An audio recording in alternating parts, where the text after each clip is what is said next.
သူမလုပ်ဖို့ကိုင်ဖက်တယောက်ကသူတို့ရုံးကားတွေအကုန်ငှားထားရလို့သူမစီမရှိတဲ့ EV ကားကိုခရီးသွားဖို့ခဏငှားပေးရစီလို့လာပြောတယ်ဗျရုံးတူတူလုပ်နေတာဆိုတော့သူမလည်းသဘောတူလိုက်တာပေါ့3ရက်ကြာတဲ့အခါသူကားပြန်အပ်ပြီးပြုံးပြုံးနဲ့ကျေးဇူးတင်စကားပြောသွားတယ်သူမလည်းကားကိုမောင်းထွက်လိုက်တာပေါ့အချိန်မြင့်လိုက်ပေမဲ့ကားကတနာရီကိုအနှစ်20နှုန်းပဲသွားနိုင်တယ်ဗျဘက်ထရီအားနဲ့နေလို့ဖြစ်မဲ့ထင်ပြီးသူမအားပြည့်သွင်းလိုက်တယ်ဒါပေမဲ့လည်းအနှစ်20နှုန်းပဲရသေးတယ်ဗျဒါနဲ့သူမကားဝက်ရှော့ကိုပဲပို့လိုက်တော့တယ်ကားပြင်တဲ့သူကဘက်ထရီဖုန်းကိုဖွင့်ကြည့်လိုက်တဲ့အချိန်မှာပဲသူ့မျက်နှာကချက်ချင်းဖြော့သွားရောသူမကိုကြည့်တဲ့အကြည့်တွေကလည်းပြောင်းသွားတယ်ချမ်းယူရုံကိစ္စအတွက်သွားဖို့ကားတွေကအဆင်မပြေဖြစ်နေတယ်လေမနဲ့ပြန်ကြရင်လင်ကောကိုသွားဖို့သူမအထက်လူကြီးကစေခိုင်းထားတယ်ဗျမင်း EV ကအစ်စ်ဝယ်ထားတယ်လို့ကြားမိလို့ပါ3ရက်လောက်ငါ့ကိုငှားသုံးပါလားမင်းကားကိုကိုကားလိုပဲဂရုစိုက်ပြီးသုံးပါမယ်လို့ကတိပေးပါတယ်လင်ကောကသွားပြန်စုစုပေါင်း300လောက်ပဲရှိတာပါသူမကားကအားပြည့်သွင်းရင်900ကျော်ထိသွားနိုင်တော့လုံလောက်ပါတယ်ဗျကောင်းပြီလေမနဲ့ပြန်ကြရင်ကားတော့လာယူလိုက်ပါကျေးဇူးများကြီးတင်ပါတယ်ချမ်းယူပြန်လာရင်မင်းအတွက်ဘိုးဘဖြော်ရည်ဝယ်လာခဲ့ပါမယ်နောက်ဆုံးတော့လေတောက်ကြနေရောက်လာပြီနောက်ဆုံးတော့ကားကိုအပြင်ထုတ်စီးနိုင်ပြီပေါ့တခုခုတော့ထူးဆန်းနေတယ်လို့ပဲဘာလို့အချိန်မတက်လာတာလဲဒီလောက်တောင်ဖြည်းဖြည်းမောင်းနေရတာလားမင်းကလေးမောင်းတာဆိုတော့လေဒီလောက်ပါပဲလေဟာဘာတွေဖြစ်နေတာလဲအချိန်ကအနှစ်20မှာပဲတက်နေတာပါဘက်ထရီကုန်သွားတာလားအားရင်သွင်းလိုက်အောင်မယ်အခုလောလောဆယ်တော့ဇလန်တစ်ပုတ်လောက်ကြည့်လိုက်အောင်မယ်အားပြည့်သွားရင်အဆင်ပြေသွားမှာပါဘာလို့အနှစ်20နှုန်းပဲရှိနေသေးတာလဲလူရှောင်ရငါကားကိုဘာလို့လိုက်တာလဲသူမအဖြေသိရမယ်ဟေးချမ်းယူပါဖြစ်တာလ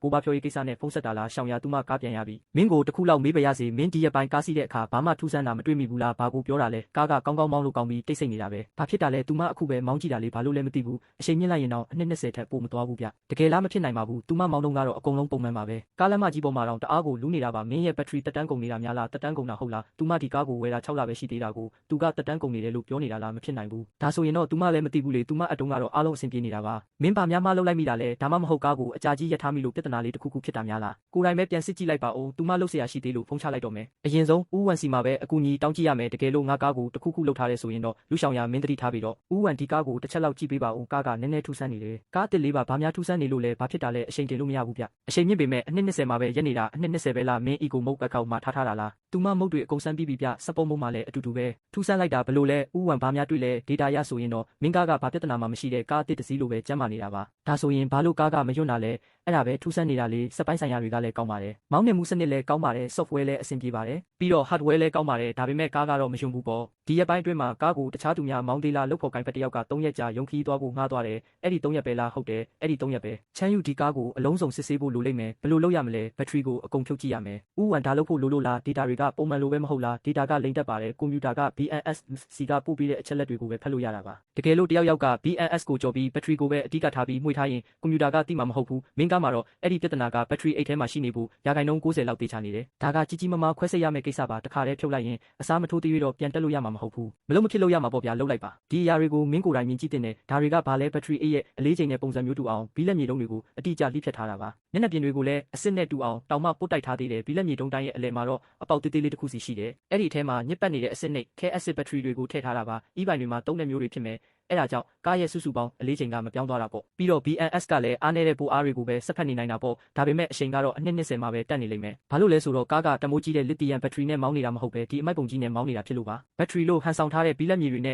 အချိန်မရွေးပောက်ကွဲနိုင်တဲ့စုပ်ပြတ်တက်နေတဲ့အစိတ်ပိုင်းတွေနဲ့မောင်းနေတာပါဒါတွေကိုဖယ်ရှားပစ်လိုက်ရအောင်ဥဝန်ဒါတွေကိုအကုန်ထုတ်ပေးပါအရာအလုံးကိုအရင်တိုင်းဖြစ်အောင်ပြန်တက်ပေးပါဘာတစ်ခုမှမရွေးစေနဲ့ဟုတ်ကဲ့သိပါပြီလူတစ်ယောက်ကဒီလောက်ထိရက်ဆက်ရအောင်ဘာအမုန်းတရားတွေများရှိနေတာလဲအဲ့ဒါပဲလေဘာအမုန်းတရားတွေများလဲသူမကသူ့ကိုဘာရန်ညိုးမှလည်းမရှိပါဘူးသူမကတော့သူ့ကိုစေတနာနဲ့ကားတစ်လေးငါပေးလိုက်သေးတာဥဝန်တကယ်လို့ဒီຢာတွေကိုစက်ယုံထုတ်အစ်စ်တွေနဲ့လဲမယ်ဆိုရင်ဘယ်လောက်ကုန်မလဲဘက်ထရီအိတ်လက်ခဝါယာကျိုးတွေအကုန်ပေါ့ဒီဘက်ထရီအိတ်ကဈေးကြီးတယ်အကုန်လုံးကိုအစားထိုးဖို့လက်ခနဲ့ပါဆိုရင်တော့အနည်းဆုံး9800လောက်တော့ကုန်မယ်ကောင်းပါပြီသူမနားလဲပါပြီဒီမှာကြိုတင်ငွေပါဥဝန်ဒီကားကိုဖြုတ်ထားတဲ့အစိတ်ပိုင်းတွေနဲ့တူဒီမှာပဲထားခဲ့ပါနေရအလုံးကျုံဆုံးမှာဖုံးကွယ်ထားလိုက်ပါဘယ်သူမှမမြင်ပါစေနဲ့ဘယ်သူကမှလည်းမပြောပါနဲ့နောက်တစ်ပတ်အတွင်းကြံတဲ့ငွေကိုသူမပေးပါမယ်ဥဝန်ဘာမှဝင်မပါပါနဲ့ဒီတက်တွေတွေကိုအလုံးကျုံဆုံးဖြစ်အောင်ပဲကူညီပေးပါကျန်တာတွေကိုတော့သူမကိုယ်တိုင်ဖြေရှင်းလိုက်ပါမယ်လူရှောင်ရာကဆိုရှယ်မီဒီယာပေါ်မှာသူ့ရဲ့ဆက်ဆံရေးအကြောင်းထပ်ပြနေပြန်ပြီနေပါဦးအဲ့ဒီကားတော့မှာပါတဲ့တစိတ်ကသူမကားနဲ့အတူတူပဲဒါဆိုရင်သူ့လက်မောင်းပေးကကားတော့ကသူမကားတော့နဲ့တပုံစံနဲ့ဖြစ်နေတာပေါ့ဒါဆိုရင်အဲ့ဒီလူကသူမကားနဲ့မော်ဒယ်ချင်းတူတဲ့ကားကိုစီးတာပေါ့အဲ့ဒီတော့သူကရုံးထဲမှာရှိတဲ့သူတယောက်ဖြစ်ဖို့များတယ်သူမရှာရမယ့်လူကသူမကားနဲ့ EV ကတူတူစီးတဲ့လူရှောင်ရာနဲ့နီးစပ်တဲ့အမျိုးသားတယောက်ပါအရင်ဆုံးငွေကြေးပြဿနာကိုဖြေရှင်းရမယ်9800ဆိုတာအနည်းချင်းမဟုတ်ဘူးလေသူမအလုပ်လုပ်တာမကြသေးတော့စုထားတာလည်းတိတ်မရှိဘူးပြီးတော့ပတ်စံများစုကဒီကားဝယ်ဖို့ပဲကုန်သွားတာမင်းကိုပြလိုက်မယ်လေအရေးပေါ်အကူအညီတစ်ခုပါဒီကိစ္စကိုဖြေရှင်းဖို့6000လောက်ချေးပါဦးလားနောက်လာကြရင်နှစ်ကုံစုချင်းငွေရရင်ပြန်ဆက်ပါမယ်ချမ်းယူမင်းဘာဖြစ်တာလဲတယောက်ကများပြန်ပေးဆွဲထားတာလားဘာလို့ပတ်စံများကြီးလိုနေတာလဲဘာမှမဟုတ်ပါဘူးအခုလောလောဆယ်ငွေနည်းနည်းလိုနေုံမှာမင်းရဲ့ကားတစ်ကကောဘလို့လဲအဲ့ဒါက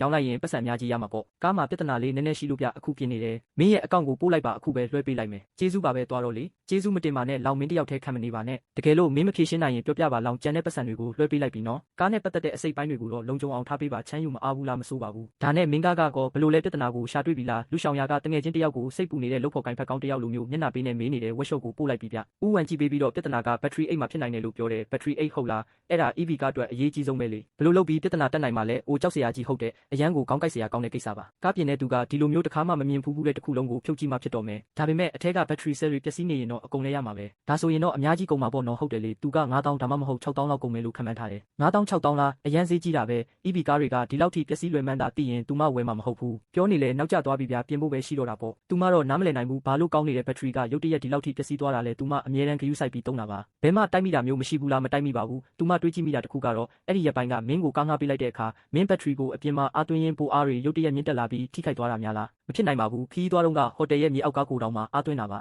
အကုန်လုံးလုံခြုံပါတယ်ပြီးတော့သူမပြန်ပေးတော့ကလည်းကောင်းနေခဲ့တာပဲလေပြဿနာကသူမပြန်ပေးပြီးမှဖြစ်တာဖြစ်ရမယ်ချမ်းယူမင်းဒီကိစ္စကိုငါ့အပေါ်မပတ်သက်ပါနဲ့စိတ်မလှုပ်ရှားပါနဲ့လေသူမကတွေးကြည့်ုံလေးပါမင်းကိုအပြစ်တင်တယ်လို့မပြောပါဘူးဒါပေမဲ့ကားကသူမရှိမှရှိတော့ကပြဿနာတက်ခဲ့တာလေကဲပါဒါတွေရက်လိုက်ကြရအောင်သူမလည်းအလုပ်လုပ်เสียရှိသေးတယ်စိတ်ပူပေးတဲ့အတွက်ကျေးဇူးပါသူထွက်သွားတဲ့အချိန်သူမကြောဘက်မှာသူ့ရဲ့တန်တရားဖြစ်မှုနဲ့မတက်မတာဖြစ်နေတဲ့အကြည့်တွေကိုခံစားမိတယ်ကောင်းပြီလေသူမလိုချင်တာရပြီသူ့ကို message နှစ်ခုရှင်းရှင်းလင်းလင်းပေးလိုက်နိုင်ပြီသူမကားကိုပြင်နေပြီးပြင်ခါကလည်းအများကြီးကုန်နေဆိုတာပေါ့အခုတော့သူနောက်ထပ်ဘာလုပ်မလဲဆိုတာကိုစောင့်ကြည့်ရမယ်နောက်တစ်ဆင့်ကတော့လူရှောင်ရရဲ့ကြံရပါကိုရှာရမယ်သူမရုံးရဲ့ဝန်ထမ်းစရင်းကနေဆက်စစ်ကြည့်တယ်ဈေးကွက်ဌာနမန်နေဂျာကျန်းဝေကအသက်30ကျော်လောက်ပဲရှိပြီးရင်ကျေးပြူငါတဲ့ပုံပေါက်တဲ့နေဦးသူ့လက်မှာဝတ်ထားတဲ့အနက်ရောင်စပေါ်နာရီကလူရှောင်ရရဲ့ social media ပုံတွေကနာရီနဲ့တပုံစံနဲ့ပဲကားကလည်းတူတယ်နာရီကလည်းတူတယ်ဒါပေမဲ့ဒီအချက်နှစ်ချက်တည်းနဲ့တော့100%တေချာဖို့မလုံလောက်သေးဘူးလူနှစ်ယောက်ကားတူနာရီတူဖြစ်နိုင်တာပဲလေသူမကိုပိုတေချာတဲ့တက်တေထောက်ထားလို့တယ်လူရှောင်ရနဲ့ကျန်းဝေဆက်သွယ်နေတယ်ဆိုတဲ့တက်တေပေါ်ဟုတ်တယ်အဲ့ဒါပဲသူမကားနဲ့မော်ဒယ်ချင်းတူတာပဲအဲ့ဒါပဲဖြစ်ရမယ်ရုံးတွင်အချစ်ဇလန်တစ်ခုပေါ်ပြီးတော့သူတို့လှုပ်ဝက်ထားရမယ်ဆက်ဆံရေးမျိုးပေါ့ကျန်းဝေကဈေးကွက်မန်နေဂျာဖြစ်ပြီးလူရှောင်ရကတော့ရိုးရိုးဝန်ထမ်းတစ်ယောက်ပဲလေရုံးကခွင့်မပြုတာမျိုးလားဒါမှမဟုတ်တခြားအကြောင်းရင်းတစ်ခုခုများရှိနေတာလားဘာပဲဖြစ်ဖြစ်သူတို့ရဲ့ဆက်ဆံရေးကတော့လူသိရှင်ကြားလုပ်လို့ရတဲ့ပုံမပေါ်ဘူး3လပတ်စွမ်းဆောင်ရေးအကဲဖြတ်မှုမှာတီထွင်စမ်းသစ်မှုဌာနကပထမနေရာကိုကပ်ပြီးရသွားလို့စုချင်းငွေအများကြီးရသွားတယ်စီမံကိန်းကောင်းဆောင်တစ်ယောက်ဖြစ်တဲ့ချမ်းယူအတွက်အထူးဂုဏ်ပြုလွှာချီးမြှင့်ပါတယ်